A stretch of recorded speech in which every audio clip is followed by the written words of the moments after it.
Side खबरों के लिए सब्सक्राइब करें फ्लेम मीडिया और उसके बाद बेल आइकन को प्रेस करें ताकि सबसे पहले आपको मिले एक्सक्लूसिव खबरें।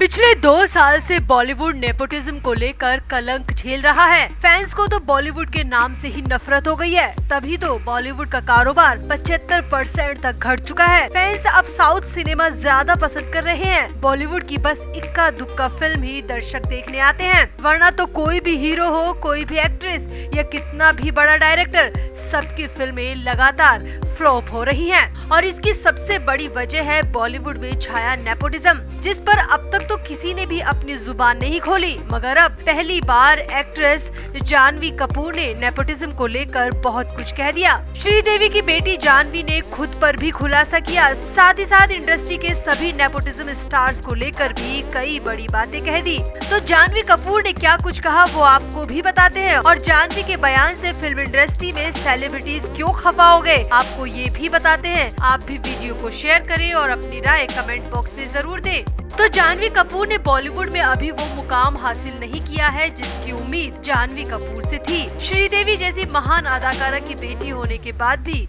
जानवी अभी सफलता की सीढ़ियां नहीं चढ़ पाई हैं। अब फिलहाल तो Janhvi Kapoor good luck Jerry नाम की फिल्म में नजर आने वाली है, जिसका ट्रेलर हाल ही में रिलीज हुआ।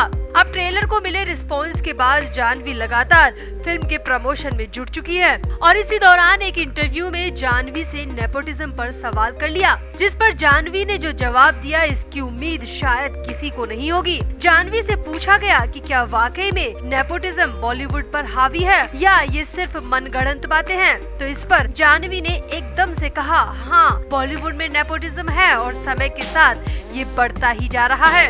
जानवी कपूर ने आगे कहा, हम भले ही इस बात को अपनी जुबान से स्वीकार करने की हिम्मत ना दिखाए, मगर ये सच है कि फिल्म इंडस्ट्री में नेपोटिज्म भरा हुआ है। जानवी यही नहीं रुकी, उन्होंने आगे कहा, मैं हूँ या फिर सारा अली खान या फिर आलिया भट्ट, अगर हम आम घरों में पैदा हुए होते तो आज तक यहाँ शायद कभी नहीं पहुँच पाते, क्योंकि हम में ऐसा कुछ भी अलग नहीं है। हम आम लड़कियों की जैसी ही हैं, मगर हमारा जन्म किस परिवार में हुआ, हमारे माता पिता क्या करते हैं, इसकी वजह से हमें बॉलीवुड में आसानी से एक्सेप्ट कर लिया गया, वरना तो अभी मैं भी डॉक्टरी या फिर इंजीनियरिंग की तैयारी कर रही होती। जानवी कपूर ने आगे कहा, मेरे नाम के पीछे लगा कपूर और मेरी माँ का श्रीदेवी होना मेरे लिए फिल्मों तक पहुँचने का सबसे आसान रास्ता रहा। मैं जो भी हूँ अपने माँ और पापा की वजह से हूँ। हाँ, बस मेरा काम इतना है कि जो लेगेसी मुझे विरासत में मिली है मैं उसे बरकरार रख पाऊँ। जानवी कपूर ने आगे कहा, किसी के भी करियर के लिए बहुत इम्पोर्टेंट होता है कि वो किस परिवार में हुआ है, क्योंकि आप अपने परिवार को देखते हुए बड़े होते हैं। जैसे पहलवान के परिवार के बच्चे पहलवानी में दिलचस्पी रखते हैं, बैंकर के बैंकिंग में, तो डॉक्टर के MBBS में। उसी तरह मेरी भी शुरू से ही दिलचस्पी बॉलीवुड में थी और मुझे पता था कि वहाँ तक पहुँचना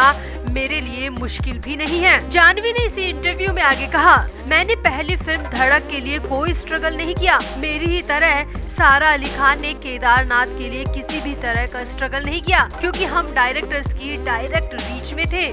जानवी ने कहा, हम मुंह से एक्सेप्ट करें या नहीं, मगर सच तो यही है कि बॉलीवुड में नेपोटिज्म है। मैं 4 या 6 फिल्में फ्लॉप भी दूंगी तो मुझे 7वीं फिल्म मिल जाएगी, इस बात की गारंटी है। लेकिन अगर मैं आउटसाइडर होती तो पहली फिल्म ही मेरे लिए सबसे बड़ी चुनौती होती, क्योंकि मैंने आंखों से देखा है आउटसाइडर्स का फिल्म इंडस्ट्री में कितना बुरा हाल है। अब इंटरव्यू में जानवी कपूर से आगे पूछा गया कि क्या डायरेक्टर्स भी स्टार किड को प्रेफरेंस देते हैं, तो इस पर जानवी ने कहा, हाँ बिल्कुल देते हैं। अब आप आलिया भट्ट को ही देख लीजिए, करण जौहर की फिल्म के लिए आलिया सालों से करण की पहली पसंद थी और 16-17 साल में तो आलिया एक्ट्रेस भी बन गई। ऐसा बाहर वालों के साथ असंभव जैसा है। जानवी कपूर ने कहा, मेरे पेरेंट्स की वजह से मुझे इतना फेम और पहचान मिली, मुझे ये बिल्कुल क्लियर है, मैं किसी भी तरह के भ्रम में नहीं हूँ और सोचती हूँ कि मैंने ये सब कमाया है या फिर इतना सब मैं डिजर्व भी करती हूँ। लेकिन अब मेरे पास इतना फेम है मेरे माता पिता का दिया, और मुझे लगता है कि मैं जो भी इसके साथ करना चाहती हूँ वो सिर्फ अच्छा काम ही हो सकता है, क्योंकि मुझे अपने काम से प्यार है और मुझे मेरा काम ही आगे बढ़ाएगा। सोशल मीडिया ट्रोलिंग और बाकी सब चीजें सेकेंडरी हैं। मेरा काम मेरी प्रायोरिटी है और मैं अपने काम को अच्छा बनाने के लिए अपना बेस्ट दूंगी ताकि मेरे माता पिता को मुझ पर गर्व हो। जाह्नवी ने इंडस्ट्री में रिलेवेंट बनने के प्रेशर के बारे में बात करते हुए कहा, मुझे इस इंडस्ट्री में अभी 4 साल हुए हैं। अगर 4 सालों में मेरी रिलेवेंस खत्म हो गई तो मुझे काम के लिए कोशिश भी नहीं करनी चाहिए। लेकिन मुझे नहीं पता, मैंने इस बारे में कभी नहीं सोचा। मैं बस अच्छा काम करना चाहती हूँ क्योंकि जो लेगेसी मुझे अपने माता पिता से मिली है मैं उसे बरकरार रखना चाहती हूँ। अब बॉलीवुड के अंदर से पहली बार जाह्नवी कपूर ने एक्सेप्ट किया है कि फिल्म इंडस्ट्री में नेपोटिज्म कूट कूट कर भरा है और बाहरी लोगों के लिए यहाँ सरवाइव करना बेहद मुश्किल है। अब जाह्नवी ने तो बयान दे दिया मगर उनके बयान से बॉलीवुड में काफी हलचल मच गई है। सामने आया है कि कई सेलिब्रिटीज तो जाह्नवी के बारे में सवाल पूछे जाने से ही कन्नी काट रहे हैं। वहीं कई सेलिब्रिटीज ने जाह्नवी के इंटरव्यू के बाद अपना फोन ही स्विच ऑफ कर दिया है। अब ऐसा तो होना ही था क्योंकि कोई भी कंट्रोवर्सी में नहीं पड़ना चाहता और नेपोटिज्म तो बॉलीवुड की सबसे बड़ी कंट्रोवर्सी है। खैर, वैसे आप जाह्नवी कपूर की बातों से कितना सहमत है कमेंट जरूर करें और वीडियो को भी शेयर करें।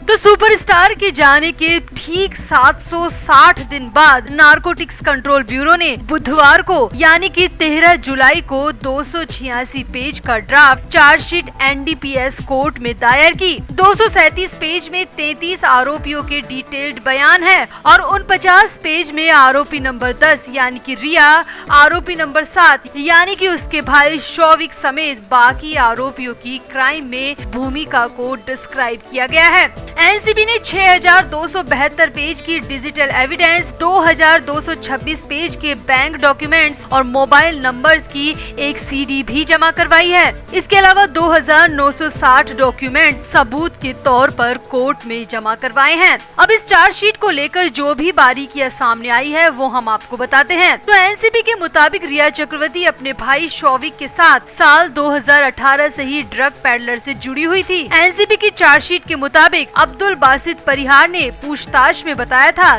कि वो 2018 में पहली बार रिया और शौविक से मिला था और तभी से वो दोनों ड्रग डीलिंग में जुड़ गए थे। परिहार के बयान के मुताबिक ये सभी ड्रग्स अभिनेता के घर काम करने वालों को दिया करता था। डिलीवरी की पेमेंट और ड्रग्स को चुनने का तरीका खुद रिया चक्रवर्ती तय करती थी। 1-2 बार रिया चक्रवर्ती को डायरेक्ट भी ड्रग की सप्लाई की गई थी। एनसीबी ने अपने चार्जशीट में परिहार के इस बयान को भी दर्ज किया है और कोर्ट के सामने भी बताया है। एनसीबी ने अपनी चार्जशीट में रिया और शौविक के बीच हुई चैट का हिस्सा भी जमा करवाया है और ये चैट उस मीटिंग से ठीक पहले यानी कि 16 मार्च 2020 की है। जी हाँ, चैट में रिया और शौविक नशीले पदार्थों की सप्लाई को लेकर बात कर रहे हैं। इस चैट में आखिरी तारीख का बार बार जिक्र हुआ है और सूत्रों की माने तो सप्लाई की आखिरी तारीख इस चैट में 14 जून 2020 बताई गई है और यही वो तारीख है जिसने देश से एक शानदार अभिनेता छीन लिया और रिया चक्रवर्ती हर किसी के निशाने पर आ गई।